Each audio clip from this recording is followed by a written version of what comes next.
So welcome back to this channel IBMI classes, and I'm recording this video in Hindi. So let's start.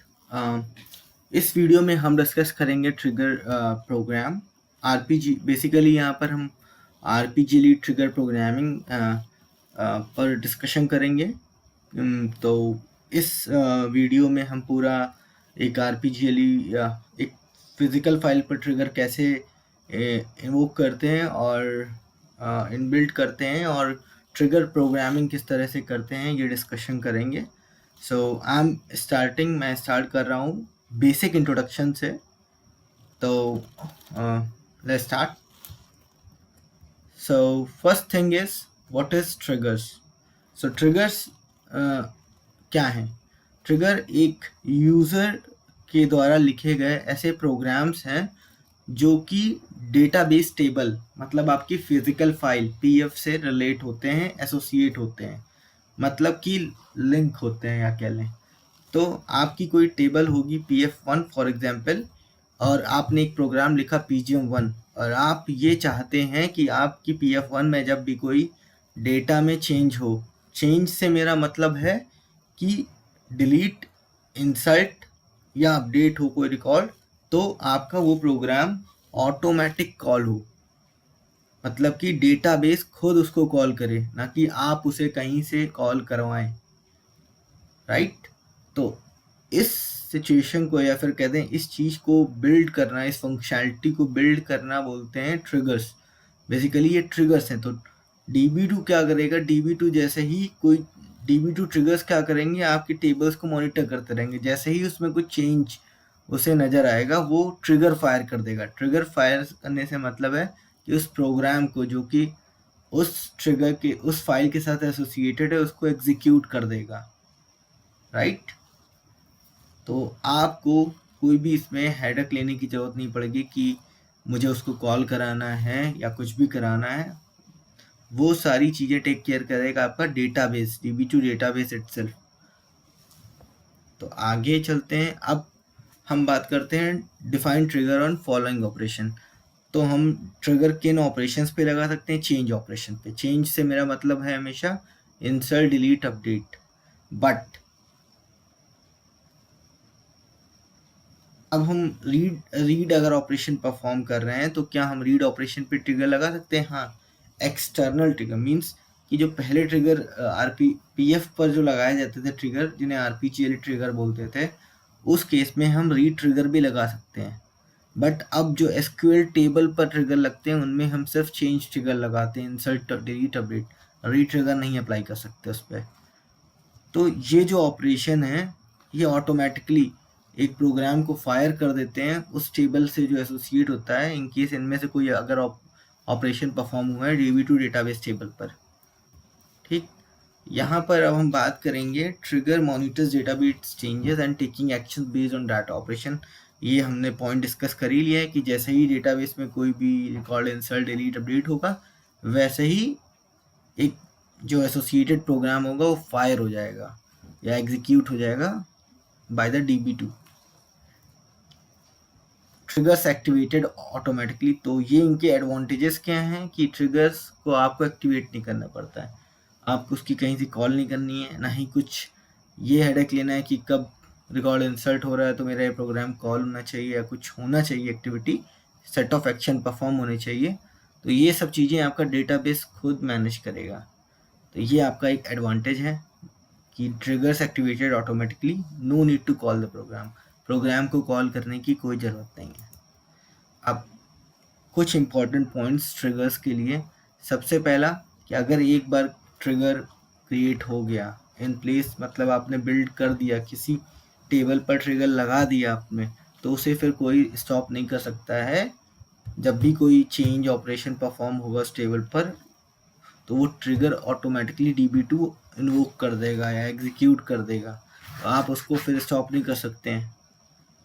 ठीक, तो अब मतलब आपके हाथों में से कंट्रोल निकल के DB2 पे चला गया है, तो जब तक वो DB2 अपना काम नहीं कर लेगा वो आपको कंट्रोल वापस नहीं देगा। तो ट्रिगर का मतलब ये हो गया कि आपको ये चीज़ ध्यान में रखनी पड़ेगी कि उस समय तक, जिस समय तक ट्रिगर ऑपरेशन परफॉर्म हो रहा है, वो प्रोग्राम फायर हुआ है, एग्जीक्यूट हो रहा है, तब तक आपके पास कोई कंट्रोल नहीं होगा। आपकी डेटाबेस फाइल का पर लॉक लगा होगा एक्सक्लूसिव, आप कुछ भी नहीं कर पाएंगे। ठीक है, तो आपको वेट करना पड़ेगा कि आपके पास कंट्रोल वापस आए। OS execute the trigger program. ठीक, DB2 डेटाबेस जो है वो हमारा ट्रिगर प्रोग्राम को फायर करता है। तो one has to wait to get the control back to them. तो एक जिसने ट्रिगर लगाया उसको इंतज़ार करना पड़ेगा तब तक कि वो ट्रिगर कंप्लीट नहीं हो जाता है, एग्जीक्यूट नहीं हो जाता है। अब एक ट्रिगर दूसरे ट्रिगर्स को भी एक्टिवेट कर सकता है। कैसे? फॉर एग्जाम्पल, आपने PF1 पे ट्रिगर लगाया जो कि PGM1 को कॉल करता है। तो जैसे ही मान लीजिए PF1 में इंसर्ट, अपडेट या डिलीट ऑपरेशन हुआ और अगर आपने उनके करस्पॉन्डिंग ट्रिगर अप्लाई किया हुआ है तो उससे जो प्रोग्राम फायर हो रहा है PGM1, और इन केस अगर PGM1 में भी एक फाइल है PF2, वो मान लीजिए उसमें रिकॉर्ड अपडेट हो रहा है या इंसर्ट हो रहा है, डिलीट हो रहा है, और उस पर भी वही ट्रिगर्स लगे हुए हैं, तो जैसे ही उसमें इंसर्ट होगा रिकॉर्ड या डिलीट होगा या अपडेट होगा तो फिर उससे जो एसोसिएटेड ट्रिगर होंगे वो भी फायर हो जाएंगे। एंड ये चलता रहेगा जब तक कि फाइल्स में ट्रिगर नहीं मिलते, मतलब ट्रिगर मिलने बंद नहीं हो जाते। तो trigger can may cause other triggers to get activated. तो एक ट्रिगर के थ्रू मल्टीपल ट्रिगर्स जो होंगे उसके अंदर, उस प्रोग्राम में भी अगर कोई ट्रिगर लगे, प्रोग्राम में कोई फाइल है उस पर भी ट्रिगर है तो वो भी एक्टिवेट होंगे। तो ये पॉइंट है, बहुत इंपॉर्टेंट पॉइंट है। अब दो ट्रिगर्स की मैंने बात की थी, फर्स्ट वन एक्सटर्नल ट्रिगर, दूसरा एसक्यूएल ट्रिगर्स। तो यहाँ पर ये जो पूरा टॉपिक है इस वीडियो में सिर्फ और सिर्फ मैं एक्सटर्नल ट्रिगर्स की बात करूँगा। एक्सटर्नल ट्रिगर्स मतलब RPGLE triggers basically.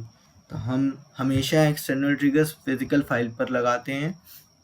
SQL triggers जो होते हैं वो PF पर भी लग सकते हैं, व्यू पर भी लग सकते हैं, LF पर भी लग सकते हैं, उनमें कोई रोक टोक नहीं है। पर इसमें क्या है, एक्सटर्नल ट्रिगर्स आपको PF पर ही लगाना है क्योंकि आपके पास एक कमांड अवेलेबल होती है ऐड PF_TRG, जिसके थ्रू आप किसी फिजिकल फाइल पर ट्रिगर अप्लाई करते हैं, राइट।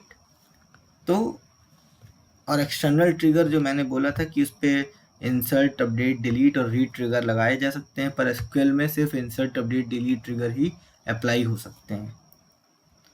तो ये कमांड्स हैं, पहली ऐड PF_TRG जिसके थ्रू हम ट्रिगर अप्लाई करते हैं, दूसरी रिमूव PF_TRG जिसके थ्रू हम ट्रिगर्स को रिमूव करते हैं। किसी फाइल पर अगर कोई ट्रिगर लगा हुआ है उसको हम रिमूव कर सकते हैं using this command CHG PF_TRG। अब तीसरी चीज ये CHG PF_TRG क्या है, इसका यूज करके हम रिमूव नहीं करेंगे PF ट्रिगर्स को। ट्रिगर्स बेसिकली क्या है, हमारा काम क्या होता है, ट्रिगर्स को एक्टिवेट होने से रोकना।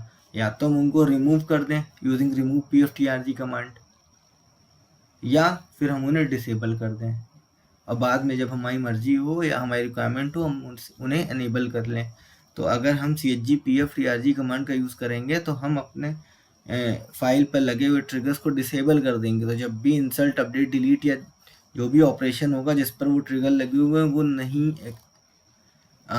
एग्जीक्यूट होंगे, नहीं फायर होंगे, क्योंकि हमारे ट्रिगर्स इस समय डिसेबल है।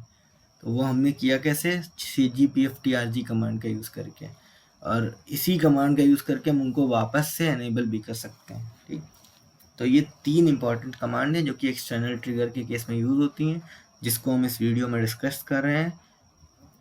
अब हम बात करते हैं होता क्या, ये थ्रो डायग्राम की डेटाबेस में अगर कोई चेंज हुआ तो एक ट्रिगर फायर होगा और ट्रिगर क्या करेगा। अब हम प्रोग्रामिंग की बात करते हैं यहाँ पर।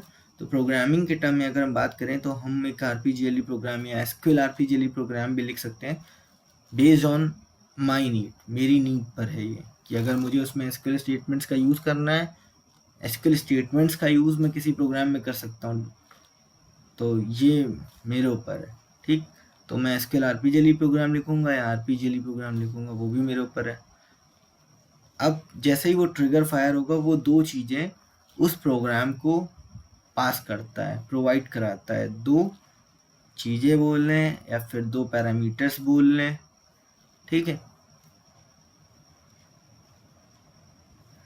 और तो वो दो पैरामीटर सिस्टम जो है दो पैरामीटर पास कराता है। अब क्या है कि हमें उन्हें कैप्चर कैसे करना है।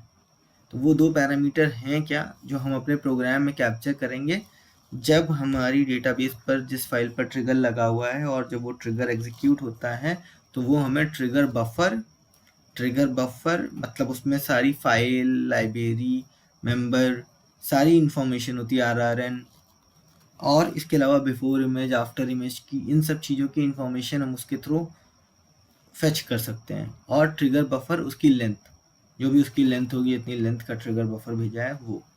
तो इन दोनों इंफॉर्मेशंस को सिस्टम पास करता है ट्रिगर प्रोग्राम को, जो भी ट्रिगर प्रोग्राम डेटाबेस ट्रिगर कर रहा है, फायर कर रहा है।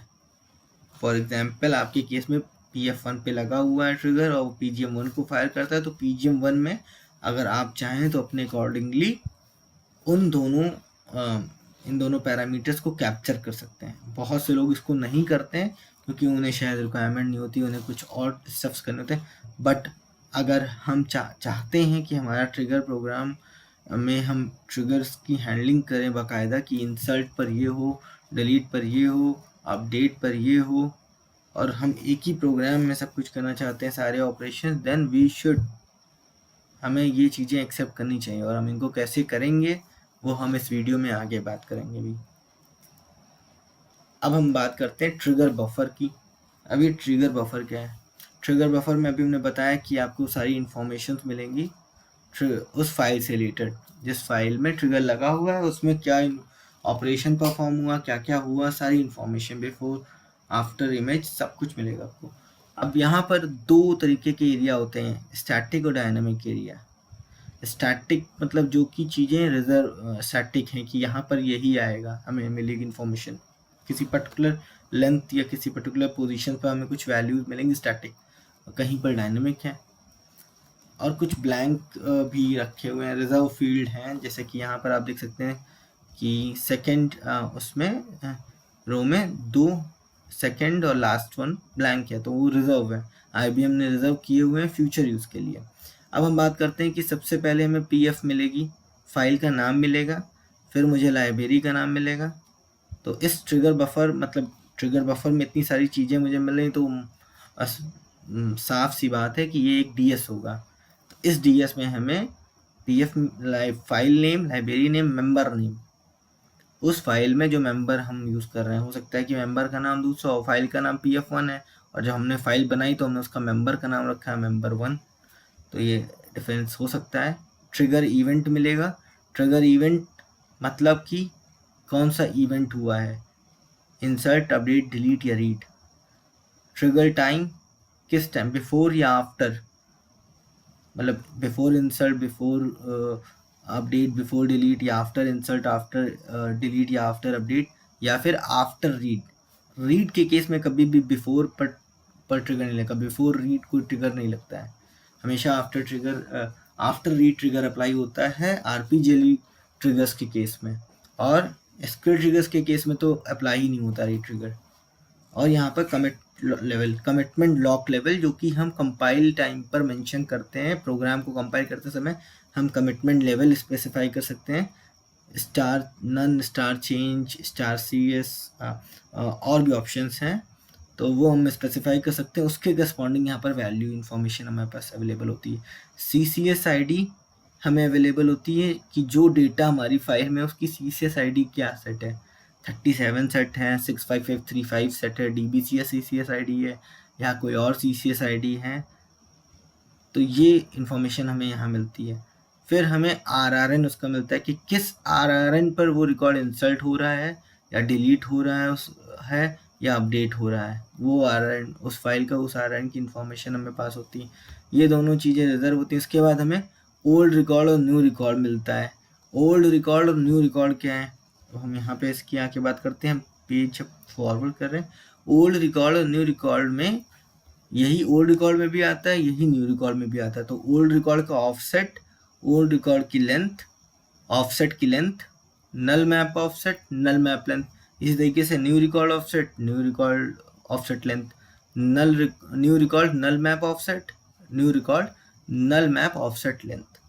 अब ऑफसेट क्या होता है? ऑफसेट एक पर्टिकुलर वैल्यू होती है जिसको हमें एक फॉर एग्जांपल हम किसी वेरिएबल के एड्रेस पर पॉइंट आउट करके, स्टार्टिंग एड्रेस पे पॉइंट आउट करके फिर उसमें एक पर्टिकुलर ऑफसेट ऐड कर देते हैं, उतनी पोजीशंस ऐड करके अपने पॉइंटर को उस एड्रेस से उतना मूव कर देते हैं, तो वहाँ से हमें वो वैल्यू मिल जाती है जो हमें चाहिए। फॉर एग्जांपल यहाँ पर हमें ओल्ड वैल्यू चाहिए, ओल्ड इमेज जो थी हमारी, जो चेंज होने से पहले थी, और न्यू इमेज जो चेंज होने के बाद है, वो इन्फॉर्मेशन चाहिए। नल मैप का मतलब यहाँ पे क्या था कि फॉर एग्जांपल आपकी फाइल में 3 फील्ड हैं, 1 2 3, फील्ड 1 फील्ड 2 फील्ड 3, या फिर यहाँ पर हमारे ID1 name 1 as for example. तो यहाँ पर क्या होगा, ID1 नेम 1 या ID नेम एज, तो ID नेम और एज में क्या वैल्यू, नल वैल्यू है किसी इन तीनों में से, फील्ड में से, तो जितनी यहाँ पर होंगी नल वैल्यूज तो उनके करस्पॉन्डिंग 0 या 1 आएगा। 1 means null, 0 means not null. तो हम इससे पता लगा लेंगे कि हमें कौन सी फील्ड नल है। तो हर फील्ड के करस्पॉन्डिंग एक बाइट आएगा, एक नल बाइट हमें अवेलेबल होगा। तो हमारे फाइल में मान लीजिए 100 फील्ड्स हैं, तो हमारा कितना हमें मिलेगा, 100 बाइट्स मिलेंगी उस केस में। तो हमें हर बाइट पर चेक करना पड़ेगा कि किस फील्ड में नल है। तो ये चीज़ है, तो ये हमारी चीज़ एक्चुअली में डायनेमिक है। ठीक, अब हम आते हैं अपने प्रोग्राम पर, जो हमने प्रोग्राम यहाँ पर लिखा है। प्रोग्राम से पहले हम बात करते हैं पीएफ, केस 25 पीएफ। हमने यहाँ पर केस 25 पीएफ बनाई है, जिसमें हमने 3 फील्ड्स लिए, ID1 name 1 as. ID1 10A की है, नेम 1 20A की है, एज 2P0 की है।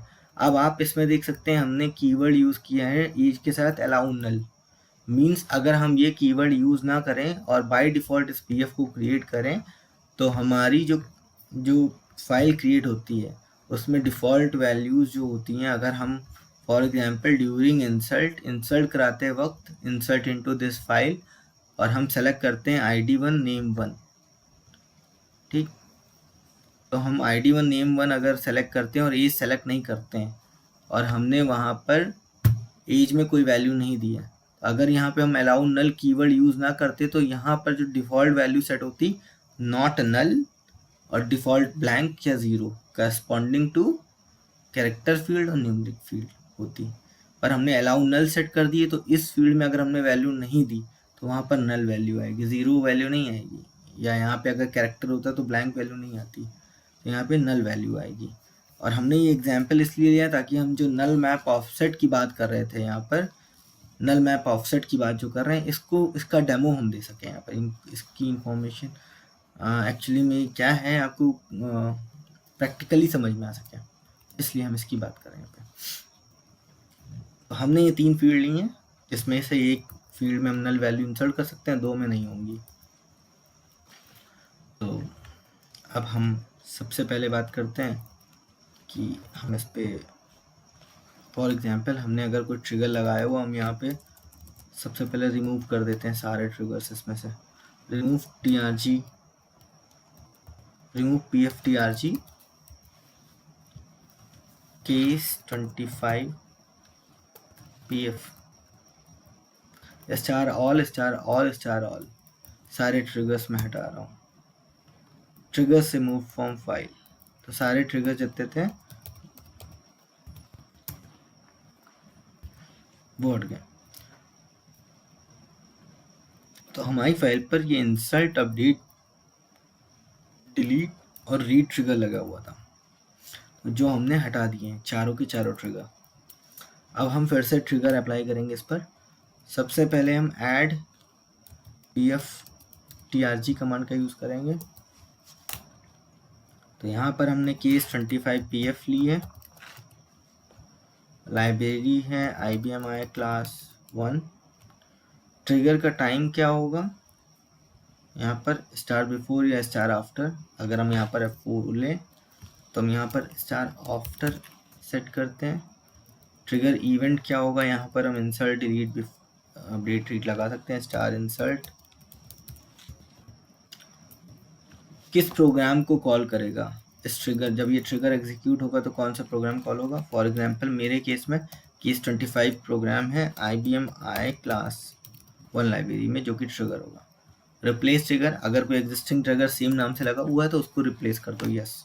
ट्रिगर का नेम अगर आप देना चाहते हैं तो दे सकते हैं, अगर नहीं देंगे तो system by default name trigger का बनाएगा। हम यहाँ पर हम देना चाहते हैं insert trigger underscore external underscore RPG. ठीक है, मैंने ये नाम दिया है ट्रिगर लाइब्रेरी IBMI क्लास 1। ठीक है, मैंने एंटर मारा, trigger added to file, trigger add हो गया। F4 लेंगे फिर से हम। अब मैं इस पे इंसर्ट, फिर मैं डिलीट ट्रिगर लगाता हूँ। डिलीट ट्रिगर में भी मेरा सेम प्रोग्राम कॉल होगा। मैंने डिलीट ट्रिगर का नाम कर दिया delete underscore trigger underscore external underscore RPGL. इसी तरह से मैं यहाँ पर अपडेट ट्रिगर लगाऊंगा, इसका नाम मैं कर दूंगा अपडेट अंडरस्कोर ट्रिगर, वो भी लग चुका है। अब मैं यहाँ पर रीड ट्रिगर लगाऊंगा।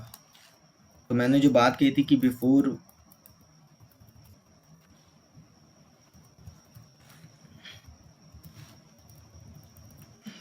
टाइम हम इस पे नहीं अप्लाई कर सकते।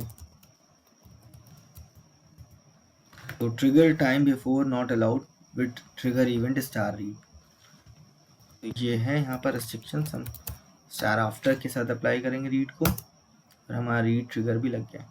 अब मुझे चेक करना है कि मेरी फाइल पर कितने ट्रिगर लगे। DSP FD केस 25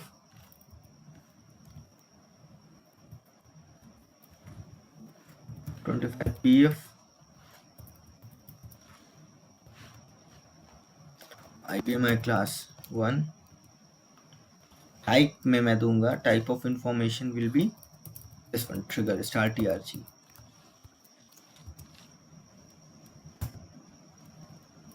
प्रेस करेंगे एंटर यहाँ पर, तो हमें ट्रिगर नेम दिख रहा है पहला। इंसर्ट ट्रिगर लगा हुआ है हमारा, जिसकी स्टेट जो है ट्रिगर स्टेट एनेबल्ड है। लाइब्रेरी हम देख सकते हैं यहाँ पर।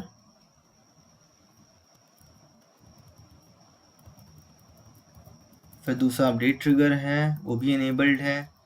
Trigger event update, trigger time after, यहाँ पर भी ट्रिगर टाइम आफ्टर है।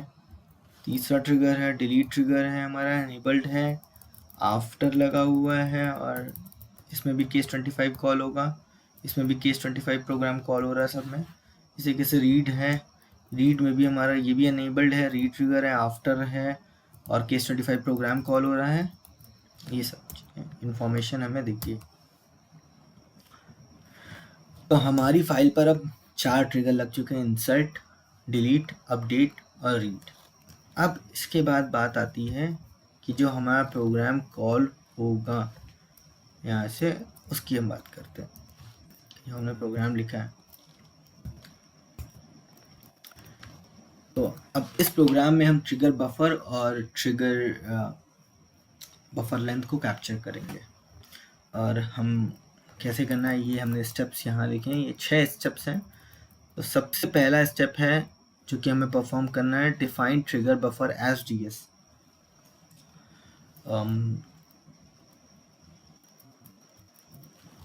ट्रिगर बफर की हम बात करेंगे। यहाँ पर आए, हम बैक करते हैं। यहाँ पर ट्रिगर बफर में हमको सबसे पहले अवेलेबल होगा, तो हमने यहाँ पर ट्रिगर बफर DS डिफाइन किया, ट्रिगर बफर D के नाम से। तो वहाँ पर सबसे पहले मुझे मिलेगा फाइल नेम 10 लेंथ का, 10 कैरेक्टर्स। फिर मुझे लाइब्रेरी मिलेगी, तो आप यहाँ से मैप भी करा सकते हैं। लाइब्रेरी नेम 10 कैरेक्टर्स, फिर member name 10 characters, then trigger event मिलेगा हमें as an input, DS field 1 characters की, ट्रिगर टाइम भी 1 कैरेक्टर का, कमिट लॉक लेवल भी 1 कैरेक्टर का, कमिट लॉक लेवल 1 कैरेक्टर का। तो हमने यहाँ पर एलिप्सेस यूज़ किए हैं, तो हमने यहाँ पे लॉन्ग नेम दिया है इस फील्ड का, तो डॉट डॉट डॉट यूज़ करके इसकी फील्ड 1A नेक्स्ट लाइन में लिखी है। फिर हमें रिजर्व फील्ड है IBM की, तो फिलर 1 जिसकी लेंथ है 3A। देन CCS ID की लेंथ है इंटीजर में ली है हमने CCS ID, तो इंटीजर हम यहाँ प्रोग्राम में डिफाइन करेंगे 10I0। फिर हमने RRN इनपुट लिया है 10i0 again,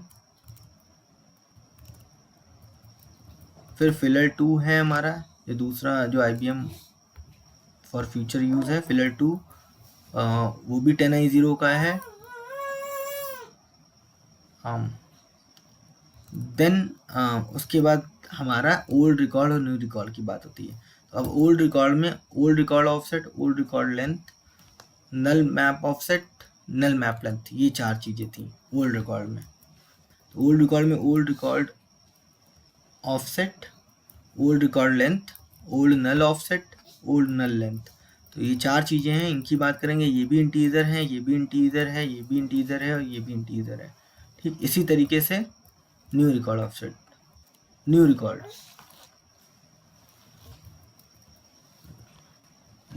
offset, new record length, new null offset, new null length. तो हमें ये सारी इंफॉर्मेशन हमें इस डीएस में, ट्रिगर बफर डीएस में अवेलेबल होंगी।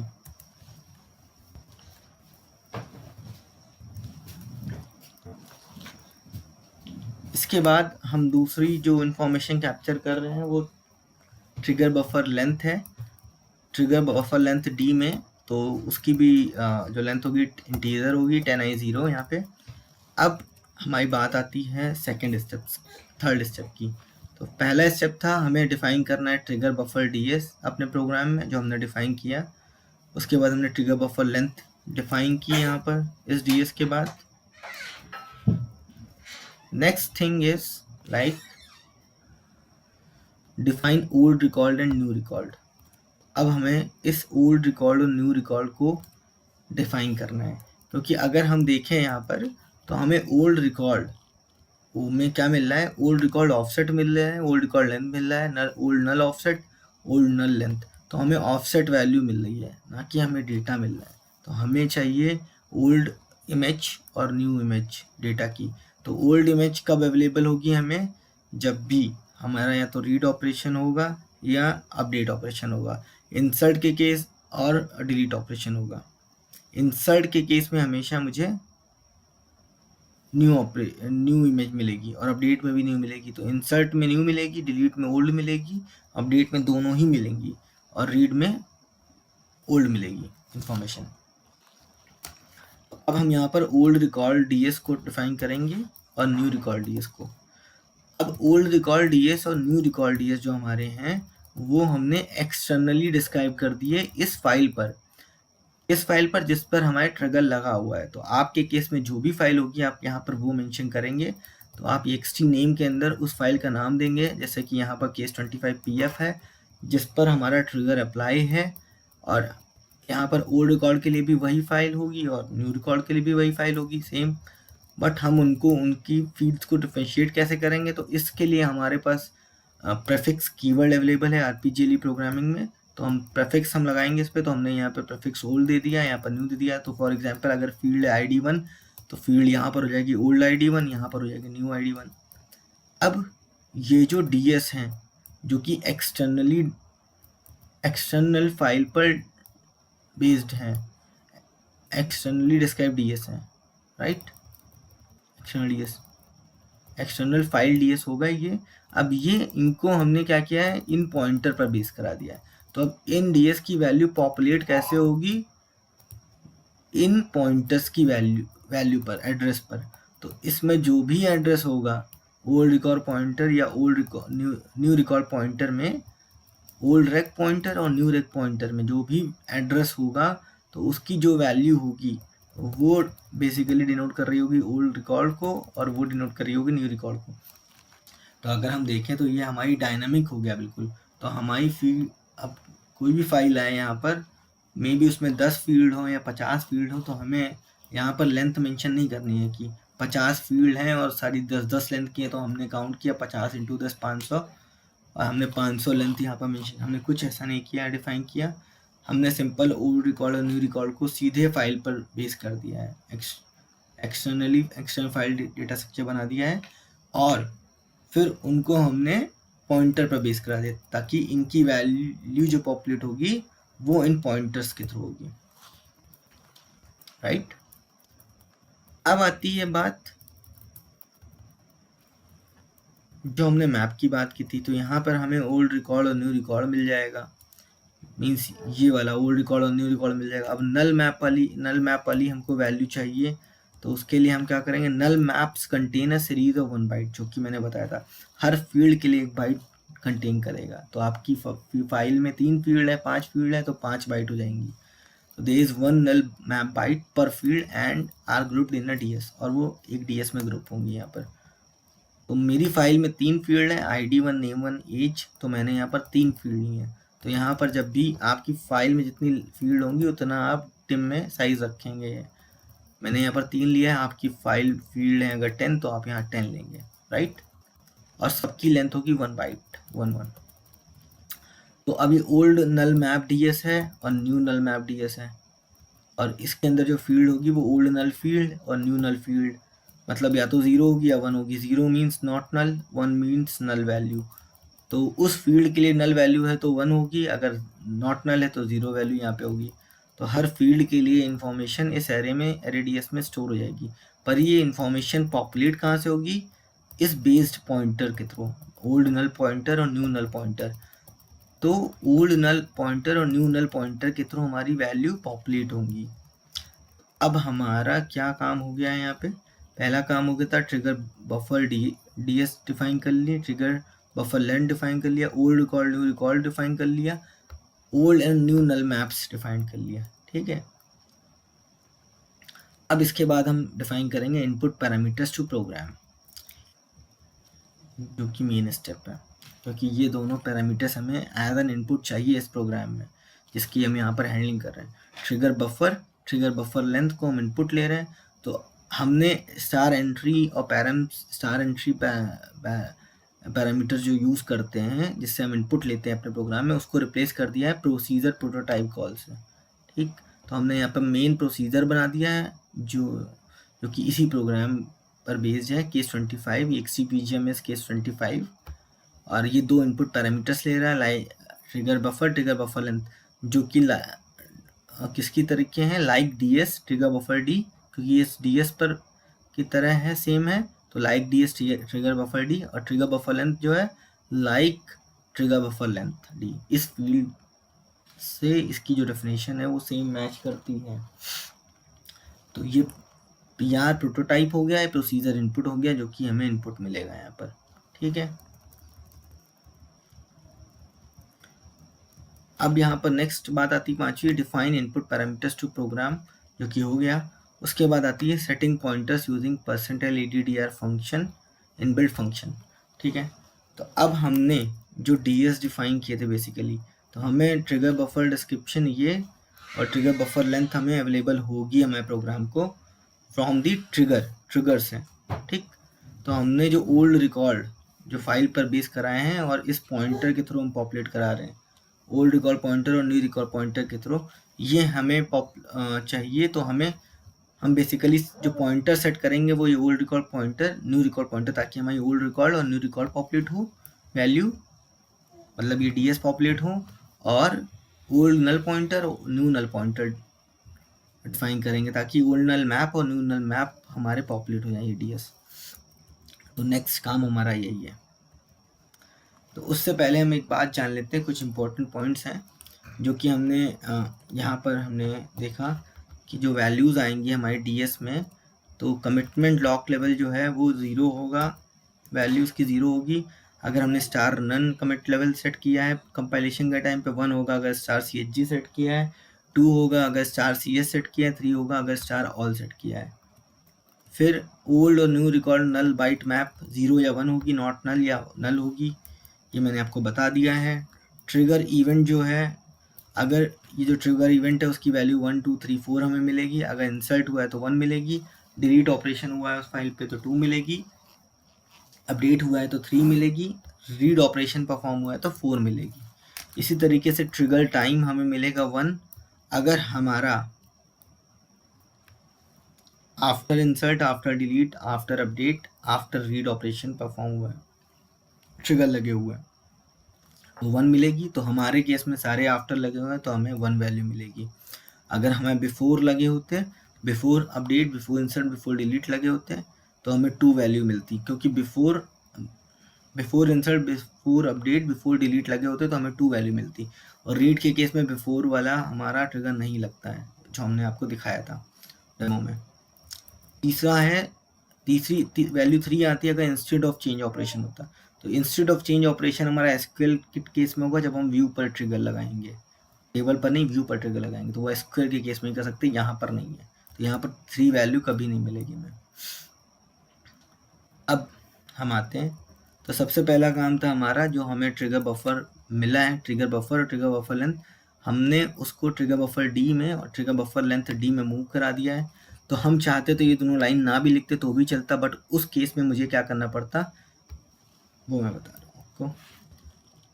सबसे पहले जो हमें पॉइंटर्स वैल्यूज मिली हैं, यहाँ पर बात करते हैं इसकी, ओल्ड रिकॉर्ड ऑफसेट। तो हमें अगर ओल्ड रिकॉर्ड ऑफसेट, अगर मैं ट्रिगर बफर का जो स्टार्टिंग पोजीशन होगी एड्रेस की, तो हम एड्रेस कैसे निकालेंगे, percentile EDDR of trigger buffer, trigger buffer की स्टार्टिंग पोजीशन पर अगर मैं ओल्ड रिकॉर्ड ऑफसेट को ऐड कर दूंगा तो मुझे ओल्ड रिकॉर्ड की इमेज मिल जाएगी, जो फाइल में ओल्ड इमेज थी। मान लीजिए ID1 में 1 था, नेम में अमित था, तो वो इन्फॉर्मेशन मुझे मिल जाएगी। और न्यू रिकॉर्ड पॉइंटर में अगर मैं percentile EDDR of trigger buffer means उसका एड्रेस निकाल के स्टार्टिंग पोजीशन में अगर न्यू रिकॉर्ड ऑफसेट वैल्यू जो है वो मैं ऐड कर दूंगा, उतने पोजीशंस को शिफ्ट कर दूंगा, तो मुझे न्यू इमेज मिल जाएगी, राइट। मतलब कि न्यू रिकॉर्ड के केस में ऑफसेट में ऐड करा दूंगा तो मुझे न्यू इमेज मिल जाएगी। Same with null map offset, अगर मैं ऐड कर दूंगा किसमें, ट्रिगर बफर के एड्रेस में, और ट्रिगर बफर के एड्रेस में अगर मैं ओल्ड नल ऑफसेट ऐड कर दूंगा तो ओल्ड नल पॉइंटर वैल्यू मिल जाएगी। अगर न्यू नल ऑफसेट ऐड कर दूंगा तो न्यू नल पॉइंटर वैल्यू मिल जाएगी, जो कि फिक्स्ड है हमारी, इन्हीं पोजीशंस पर हमें वैल्यूज मिलेंगी। तो जैसे ही हमारा ये पॉइंटर पॉपुलेट होगा, मतलब ये चारों लाइनें एग्जीक्यूट हुई, वैसे ही हमारा जो DS है, जो कि इन पर बेस है, इन पर बेस DS है ओल्ड रिकॉर्ड, इस पर बेस DS है न्यू रिकॉर्ड, तो ओल्ड रिकॉर्ड और न्यू रिकॉर्ड की वैल्यू पॉपुलेट हो जाएगी, जो कि एक्सटर्नल फाइल से आएगी। ये जो है एक्सटर्नल फाइल पर बेस है। ओल्ड नल मैप और न्यू नल मैप DS जो है वो पॉपुलेट हो जाएगा इनके पॉइंटर्स की वैल्यू एड्रेस पॉपुलेट होते ही। तो अब इन 4 लाइन के एग्जीक्यूट होते ही मेरे पास सारी इंफॉर्मेशन ट्रिगर के करस्पॉन्डिंग आ गई है। अब मैं चाहूँ तो अब मैं कुछ भी लॉजिक अपने आगे लिख सकता हूँ based on insert, delete, update और रीड ट्रिगर्स। अब क्या होती है बात कि मैंने जो बोला कि दोनों लाइनें रिमूव कर सकते थे, तो यहाँ पर क्या करना पड़ता मुझे, वो डेटा स्ट्रक्चर क्वालिफाइड करना पड़ता, और यहाँ पर ओल्ड रिकॉर्ड ऑफसेट और न्यू रिकॉर्ड ऑफसेट की जगह जो हमने ये लिखे हैं और ये सब ओल्ड नल ऑफसेट और न्यू नल ऑफसेट में, यहाँ पर हम इसको क्वालिफाइड करते हैं trigger buffer dot old record offset trigger buffer dot. तो हम directly old record offset use कर रहे हैं, तो इसलिए हमें ट्रिगर बफर डी पॉपुलेट कराना पड़ा है, क्योंकि हमारा ट्रिगर बफर डी में ही ये फील्ड डिफाइन है ओल्ड रिकॉर्ड ऑफसेट, ठीक, इसलिए हमने ये पॉपुलेट कराया शुरू की 2 लाइनें वैल्यूएशन वाली। अब इसके बाद after above 4 lines executed program has pointer and DS populated, program में पॉइंटर और DS पॉपुलेट हो चुके होंगे। अब प्रोग्राम के पास ओल्ड और न्यू रिकॉर्ड का एक्सेस है, नल मैप का एक्सेस है। अब कोई भी बंदा अपना लॉजिक लिख सकता है इसके बाद। तो मैं यहाँ पर सिर्फ मैसेज डिस्प्ले करा रहा हूँ, तो मैं सेलेक्ट कर रहा हूँ व्हेन, अगर ट्रिगर इवेंट 1 है, इंसर्ट है, तो रिकॉर्ड इंसर्टेड वाला मैसेज दे दो। अगर ट्रिगर इवेंट 2 है तो डिलीट वाला मैसेज दे दो, 3 है तो अपडेट वाला मैसेज दे दो, 4 है तो रीड वाला मैसेज दे दो। अब ट्रिगर इवेंट 1 इंसर्ट के केस में हमें नया न्यू रिकॉर्ड ही अवेलेबल होगा, न्यू इमेज। डिलीट में ओल्ड रिकॉर्ड इमेज होगी अवेलेबल, और अपडेट में दोनों रिकॉर्ड की इमेज होंगी ओल्ड न्यू, क्योंकि अपडेट हुआ रिकॉर्ड, पहले क्या था नया क्या है। और ट्रिगर में बिफोर ही ओल्ड रिकॉर्ड ही हमें मिलेगा, ओल्ड रिकॉर्ड की इमेज, राइट। और यहाँ पर हमारा प्रोग्राम एंड हो रहा है। तो अब हम अपने इस प्रोग्राम को कंपाइल कर लेते हैं। हम कमिट लेवल यहाँ पे स्टार नन सेट कर रहे हैं, जो कि मैंने वहाँ पे बात की थी कि इसकी करस्पॉन्डिंग वैल्यू 0 आएगी अगर नन है तो। डिबग व्यू सोर्स के साथ हम कंपाइल कर रहे हैं। और ये हमारा प्रोग्राम कंपाइल हो गया। अब हम इस प्रोग्राम की टेस्टिंग कैसे करेंगे? हम इस प्रोग्राम की टेस्टिंग करेंगे क्योंकि ये प्रोग्राम ने डिबग में कंपाइल किया है, तो हम सबसे पहला काम करते हैं, इसको डिबग में लगाते हैं। strdbg case 25 *s break point at line number 1। अब हम यहाँ से strSQL सेशन पे जा रहेंगे अपने। हम सबसे पहला काम करते हैं, इंसर्ट इनटू केस 25 pf, जिस पर ट्रिगर लगा हुआ है हमारा। और हम इसमें ये सेलेक्ट कर लेते हैं, और अगर हम एज सेलेक्ट नहीं करेंगे तो उसमें नल वैल्यू हमारी चली जाएगी बाय डिफ़ॉल्ट। तो हमने आईडी में फॉर एग्जांपल 1 दिया है, नेम में अमित पास किया है, मैंने प्रेस एंटर किया, तो अब हमारा ट्रिगर प्रोग्राम डिबग पे आ गया है। और अगर हम देखें तो सबसे पहले मेरा ट्रिगर बफर जो हमें इनपुट मिल रहा है, तो ट्रिगर बफर में हम देख रहे हैं फाइल नेम आ गया case 25 pf, library name IBM i class 1, member name case 25 pf, trigger event 1 है, 1 से मतलब है इंसर्ट, ट्रिगर टाइम 1 है मतलब आफ्टर, कमिट लॉक लेवल 0 है मीन्स स्टार नन, कंपाइलेशन के टाइम पे जो हमने सेट किया था कमिट लेवल। फिलर 1 ब्लैंक होगा क्योंकि IBM के यूज़ के लिए CCS ID जो है वो 273 आई है। तो डेटा की जो CCS ID 273, अगर मैं इसको चेक करना चाहूँ तो DSP sysval q CCS ID तो 273 पास हुई है। मैं इसको CHG जॉब करके भी चेक कर सकता हूँ। Take F4 F10 page down CCS ID is 273। जो RRN है वो RRN नंबर आपका जो आ रहा है वो 4 है, राइट। तो 4th RRN पर ये रिकॉर्ड इंसर्ट हो रहा है। फिलर 20 है हमारा, ये हमारा ओल्ड रिकॉर्ड ऑफसेट है। जो भी हमारा एड्रेस होगा, ट्रिगर बफर का स्टार्टिंग एड्रेस हम कैसे निकालेंगे? %EDDR फंक्शन यूज़ करके उस ट्रिगर बफर पे, और प्लस 96, तो 96 पोजीशन हम जैसे ही फॉरवर्ड मूव करेंगे उस ट्रिगर बफर के एड्रेस पर, तो प्लस 96 पोजीशन से हमें ओल्ड रिकॉर्ड मिलने लगेगा। उसके बाद और ओल्ड रिकॉर्ड जो मिलेगा उसकी लेंथ कितनी है? 32। 96 से 32 लेंथ तक हमें ओल्ड रिकॉर्ड की इमेज मिलेगी। इस तरीके से ओल्ड नल ऑफसेट कहाँ से मिलेगा? हमें उस ट्रिगर बफर के स्टार्टिंग एड्रेस प्लस 128 से पोजीशन से मिलेगा। उसकी लेंथ कितनी है? 3, क्योंकि हमारी फाइल में 3 फील्ड हैं। इसी तरीके से न्यू रिकॉर्ड ऑफसेट कहाँ से मिलेगा? हमें starting position of buffer plus 144, ठीक, यहाँ से उसकी लेंथ भी 32 है। और उसके बाद न्यू नल ऑफसेट कहाँ से मिलेगा? 176 पोजीशन से। उस एड्रेस की 176 पोजीशन मूव करेंगे प्लस, और उसकी लेंथ कितनी हमें आएगी? 3 लेंथ तक हमें वो नल ऑफसेट मिलेगा, न्यू नल ऑफसेट, ठीक। तो अब मुझे लगता है कि अब ये आपको समझ में आ गया होगा।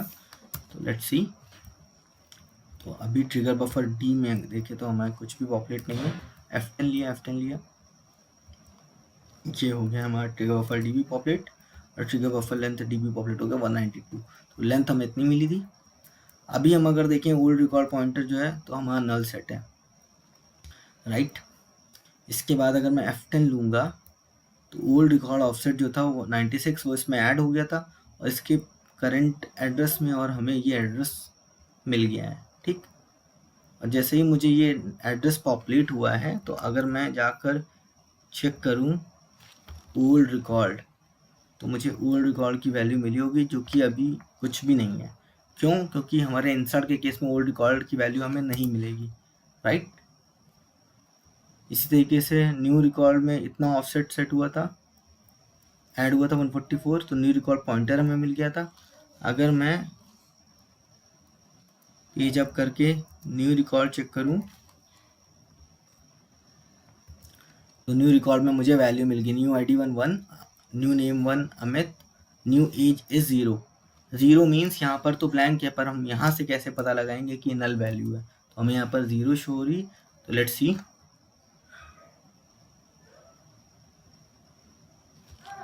F5 प्रेस F10, तो ओल्ड नल पॉइंटर पॉपुलेट हो गया, जो कि कुछ नहीं होगा क्योंकि इस केस में अगर मैं देखूं तो यहाँ पे ओल्ड वैल्यू हमें नहीं मिले, न्यू नल पॉइंटर पॉपुलेट हो गया है। न्यू नल पॉइंटर में क्या हुआ था, इसके एड्रेस पर इतने ऑफसेट ऐड हुए थे और यहाँ पर ओल्ड के केस में इतना ऑफसेट ऐड हुआ था। अब अगर मैं जाके ओल्ड नल पॉइंटर और इसकी करस्पॉन्डिंग जो डीएस है वो चेक करूँ, ओल्ड नल मैप में तो हमारा कुछ होगा नहीं, कुछ भी नहीं है, ठीक। पर न्यू नल मैप में अगर मैं चेक करूँ तो 001, तो शुरू की जो दो फील्ड है ID1 और name1, उनके करस्पॉन्डिंग जो वैल्यू है फ्लैग है वो 0 नल फ्लैग है, मीन्स वहाँ पे नल वैल्यू नहीं है। पर थर्ड फील्ड जो एज है उसके करस्पॉन्डिंग नल फ्लैग है 1, तो मतलब जो थर्ड फील्ड है उसमें नल वैल्यू जा रही है, तो हमें यहाँ से पता चल गया कि नल वैल्यू जा रही है। तो दैट्स गुड न्यूज़ कि हमारा प्रोग्राम वर्क कर रहा है, हमें सारी वैल्यूज करेक्ट मिल रही हैं। प्रेस करेंगे F10, ट्रिगर इवेंट डिस्प्ले करो, record inserted into file and just come back, one record inserted. अब अगर मैं इसको अपडेट कर दूं, update case 25pf set as equals to 20 where ID1 equals to 1, right. तो अगर मैं इसको अपडेट करूं तो इसमें ओल्ड और न्यू दोनों रिकॉर्ड में मिलेंगे, तो हमें ये सारी इन्फॉर्मेशन मिले। ट्रिगर इवेंट है हमारा 3, मीन्स अपडेट हो रहा है, 2 होता तो डिलीट होता, 4 होता तो रीड होता। ट्रिगर टाइम 1 है, आफ्टर है, और सारी इन्फॉर्मेशन मतलब 4 RRN पे अपडेट हो रहा है। ये सब हमें ओल्ड रिकॉर्ड की चीज़ें मिल गई जो मैंने अभी आपको समझाया था। तो ये सब चीज़ें हमारी ये चारों लाइनें एग्जीक्यूट होंगी जैसे ही, तो हम इस पर जाकर अब वैल्यू चेक करते हैं। तो हमारा ओल्ड रिकॉर्ड था 1 अमित और ये नल, ठीक, और न्यू रिकॉर्ड हमारा आया 1 अमित 20, तो मेरा ये वाली वैल्यू अपडेट हो गई है। और यहाँ पर अगर मैं ओल्ड नल मैप चेक करूँ तो 001 था, मतलब पहले यहाँ पर नल वैल्यू थी थर्ड फील्ड के लिए, और अब न्यू नल मैप में वो 0 हो गई, तो वो अब नल वैल्यू नहीं रही है। दैट्स करेक्ट, तो हमारा प्रोग्राम बिल्कुल करेक्ट चल रहा है। प्रेस F10, अब हमें ये मैसेज मिल जाएगा अपडेट के करस्पॉन्डिंग, ठीक है। अब मैं इसको रीड करता हूँ, select star from case 25pf, last में हम डिलीट वाला चेक करेंगे, ठीक है। तो हमें यहाँ पे ट्रिगर इवेंट 4 मिलनी चाहिए, ट्रिगर इवेंट 4 आई है और सही इन्फॉर्मेशन हमें आई हैं। तो अगर हम यहाँ पर जाकर ये चारों लाइन एग्जीक्यूट कराने के बाद हम सिंपली जाकर वैल्यूज़ चेक करें, ओल्ड रिकॉर्ड हमें मिलेगा 1 अमी 20 मिला है, दैट्स करेक्ट। न्यू रिकॉर्ड हमें नहीं मिलेगा, नहीं मिला है। इसी की करस्पॉन्डिंग ओल्ड नल मैप मिलेगा, हमें मिला है 000, मीन्स कोई भी नल वैल्यू नहीं है, न्यू नल मैप हमें नहीं मिलेगा, दैट्स करेक्ट। और हमारा ये वाला सेक्शन एग्जीक्यूट होगा रीड वाला, तो ये एग्जीक्यूट हो गया। नाउ अगर हम इसको डिलीट कर दें, डिलीट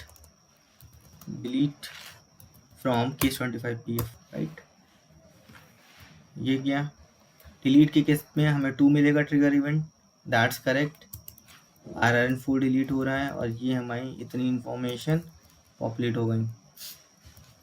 डिलीट के केस में भी हमें क्या होगा, ओल्ड रिकॉर्ड मिलेगा, दैट्स करेक्ट। न्यू रिकॉर्ड हमें नहीं मिलेगा, ओल्ड नल मैप मिलेगा, न्यू नल मैप हमें नहीं मिलेगा, ठीक है। ये हमारी रिकॉर्ड डिलीट हो गई और डिलीट के करस्पॉन्डिंग हमारा मैसेज पॉपुलेट हो गया, राइट। तो फॉर एग्जांपल मैं यहाँ से डिबग हटा दूँ, मैं चेक करता हूँ बिना डिबग के इसको मैंने इंसर्ट किया, display record inserted in file case 25pf, तो मेरा ट्रिगर एग्जीक्यूट हुआ। अभी मुझे ये मैसेज आ रहा है क्योंकि मैंने अपने ट्रिगर प्रोग्राम में मैसेज दिया है। अब मैं ID2 के करस्पॉन्डिंग डालता हूँ, मैं record inserted in file case 25pf, ठीक है। अब मैं